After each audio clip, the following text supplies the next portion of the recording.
Cinema అయిన మహా నేను మిస్టర్ బి. నా మాట సూటిగా ఉంటుంది, మ్యాటర్ క్లియర్ గా ఉంటుంది. మీరు చూస్తున్నారు మిస్టర్ బి ఛానల్. ఖైదీ నెంబర్ 7697. చెంచల్గూడ జైల్లో మంజీరా బ్లాక్ లో అల్లు అర్జున్ ని ఒక సెల్లో పెట్టారు. రాత్రంతా అతన్ని ఓ ఖైదీగానే ట్రీట్ చేశారు.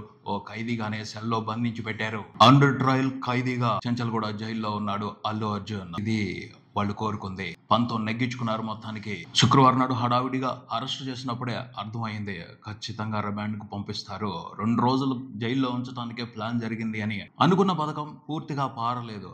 ఎందుకంటే హైకోర్టు నుంచి మధ్యంతర బెయిల్ వచ్చింది. ఇది ఎక్స్పెక్ట్ చేయని వ్యవహారం. హైకోర్టు కూడా ఫేవర్ గానే ఉంటది అనుకున్నారు పోలీసులు, కానీ అలా జరగలేదు.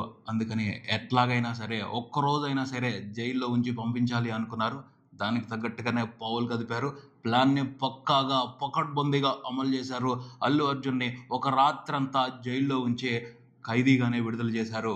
అందరూ అనుకున్నారు హైకోర్టు నుంచి మధ్యంతర బెయిల్ రాగానే వెంటనే బయటకు వచ్చేస్తాడు అల్లు అర్జున్ అని. కాదు, హైకోర్టు నుంచి బెయిల్ పత్రాలు జైలుకు వెళ్ళాలి.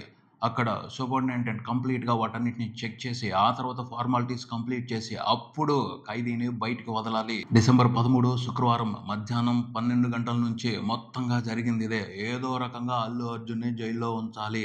దానికి తగ్గట్టుగానే అంతా ప్రొసీజర్ నడిచింది.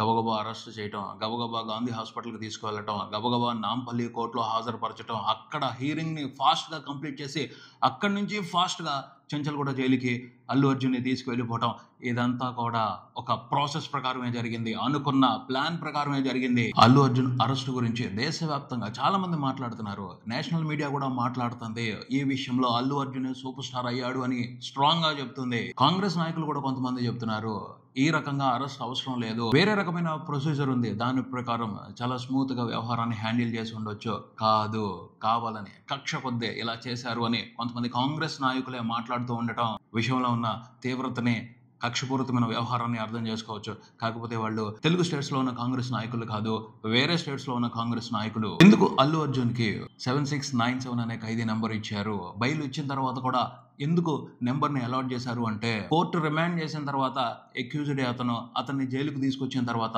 ఊరకనే అట్టే పెట్టుకోకూడదు. అతన్ని సెల్లో పెట్టాలి అంటే, అతనికి అక్కడ షెల్టర్ ఇవ్వాలి అంటే ఏదో ఒక రీజన్ చూపెట్టాలి. సో ఫార్మాలిటీ ప్రకారం తప్పదు. జైల్లో ఉన్న అధికారులకి అక్కడికి వచ్చిన వ్యక్తికి ఖైదీ నెంబర్ ఇవ్వటం, అదే ఇచ్చారు.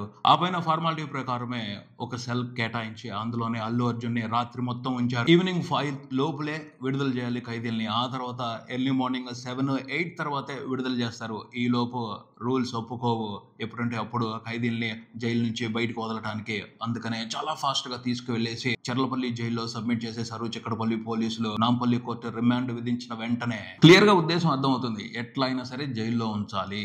2 రోజులు ఉంచాలి అనుకున్నారు, 1 రోజు ఉంచారు. వాళ్ళ పంతం నెగ్గింది. పంతాలు నెగ్గించుకోవడం కాదు, న్యాయం జరిగేట్టు చూడాలి. నిజంగానే అన్యాయం అయిపోయిన ఫ్యామిలీకి ఎటువంటి న్యాయం చేస్తారు? ఇలాంటి సంఘటనలు జరగకుండా ఎటువంటి జాగ్రత్తలు తీసుకుంటారు?